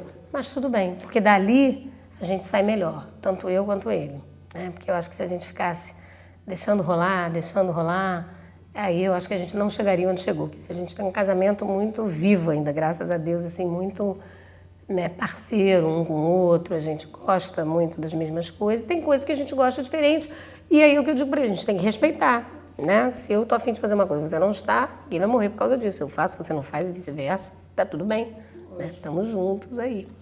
Ele é jornalista, trabalhou sempre em redação, até 2 anos atrás, quando ele foi para a assessoria do Tribunal de Contas do Estado. Nesse momento ele está lá no TCE, no Tribunal de Contas do Estado, mas ele teve uma vivência muito maior que eu de redação. Quer dizer, a minha vivência sempre foi de comunicação empresarial. E a dele foi sempre redação, rádio, jornal, o tempo todo. Que é bom. Muito bom jornalismo. Né? No caso dos dois, muito. É muito legal. Muito legal. Muito bom. Andréia, a gente está chegando ao finalzinho da entrevista. Eu queria te perguntar, você está há bastante tempo na Petrobras. Eu queria te perguntar o que você aprendeu nesses seus anos de Petrobras, aí já envolvendo geral. Te perguntei o aprendizado do Compeg, mas agora, se você tivesse que, neste momento, definir, eu aprendi... Olha, é difícil falar, porque uma coisa assim, eu aprendi do ponto de vista profissional, eu aprendi muita coisa, né? Aprendi a entender o que era Petrobras. Eu não expliquei, do ponto de vista pessoal. Do ponto de vista pessoal, eu aprendi a conviver com as diferenças, o que é muito bom. Porque a Petrobras é um universo muito amplo. Então você lida com as mais diferentes pessoas, né? Uma diversidade muito grande. E eu acho que eu consegui navegar por momentos muito diferentes da empresa e aprendi a conviver com essa diferença. Isso eu acho muito enriquecedor. Bacana. E o maior desafio, aí do ponto de vista profissional? A nossa energia. Nossa! É a nossa energia. O maior desafio é a nossa energia. É o slogan da Petrobras. Maior desafio? Eu acho que o que eu almejo hoje, Cláudia, é completar os anos que me faltam de Petrobras com a mesma energia, com o mesmo entusiasmo, né? Porque, claro, que quando você está muitos anos numa mesma companhia, embora essa companhia seja muito dinâmica, você acaba, de alguma maneira, também, às vezes, se desanimando com algumas coisas, o que é natural no processo, né? Você tem dificuldades internas. Então, eu acho que o maior desafio é esse, é você manter o entusiasmo, né? Saber que há momentos que as situações são mais difíceis, mas que você tem como superar e tem como, às vezes, galgar caminhos novos. Eu estou sempre otimista nesse ponto. Quer dizer, então, eu acho que é o maior desafio, é completar a minha carreira na Petrobras da mesma maneira digna que eu vim tendo até agora, com o mesmo senso de responsabilidade, com o mesmo entusiasmo pelo meu trabalho. Eu sou muito grata à Petrobras, eu acho que realmente é uma empresa fantástica, né? Sou, digamos assim, sou orgulhosa de trabalhar na empresa, né? É uma empresa fantástica, uma empresa que só vem crescendo, expandindo, mostrando caminhos novos para todos nós e que como empregadora é uma excelente empregadora. Então, realmente, eu sou fã da Petrobras. Legal. Te perguntar se é sindicalizada, Andréia? Sou pelo Sindicato dos Petroleiros, sou. Legal. Sou. E essa é para todo mundo, não tem jeito. O que você acha dessa ideia do Memória Petrobras de contar a história por meio eu acho fantástico. Vocês, né, trabalhadores? Eu acho fantástico, porque eu acho que é uma oportunidade da gente, ao contar a nossa vida, a gente vai também resgatando um pouco, né, da história da Petrobras e um pouco da sua história na Petrobras, né? Então, eu acho que é uma ideia muito boa, porque eu acho que é uma forma da gente realmente preservar a história dessa companhia, sem desvincular que quem faz essa companhia são pessoas. Porque não adianta só chegar e falar do Comperj do ponto de vista do complexo, do pré-sal do ponto de vista desse desafio da exploração lá em águas ultraprofundas para chegar até a área do pré-sal. Mas quem são essas pessoas que hoje estão lidando com esses desafios, né? Essa companhia é feita por gente, então você poder contar a história da Petrobras ao mesmo tempo integrando com o lado humano que faz a companhia, eu acho da maior importância. Quando você pegou a gerência de relacionamento corporativo, daí a memória foi. E aí você lembra quando você pegou e falou, nossa, o que é isso? Você lembra? Primeiro eu quis entender o que era o memória, né? E por que ele estava na gerência de relacionamento.